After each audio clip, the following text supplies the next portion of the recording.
Hello বন্ধুরা, এটা একটা ওটসের চিলা রেসিপি। মুসুর ডালের চিলা তো অনেক সময় খেতে পারে না, অনেক ইউরিক অ্যাসিড পেশেন্টদের, তাদের কথা চিন্তা করে আমি এই ওটসের চিলা রেসিপিটা এনেছি। এটা এভাবে করে দেখুন, খুবই ভালো লাগবে। নতুন হলে সাবস্ক্রাইব করবেন, অনুরোধ রইল। রেসিপিটা না কেটে পুরোটাই দেখুন।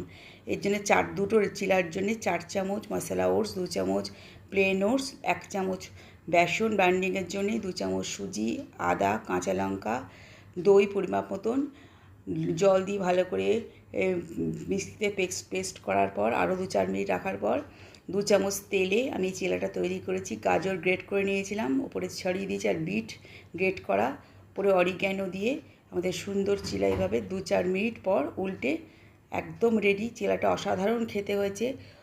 এখানে একটা ভুলে গেছি বলতে, এখানে আমি টমেটোও দিয়েছিলাম, ছোটো ছোটো টমেটো স্লাইস করে চিলার ওপর দিয়েছিলাম, স্বাদটাকে আরও বাড়িয়েছিল।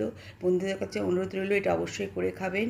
কমেন্টে লিখবেন, নতুন হলে সাবস্ক্রাইব করবেন। ভালো থাকবেন, খুব খুব ভালো থাকবেন।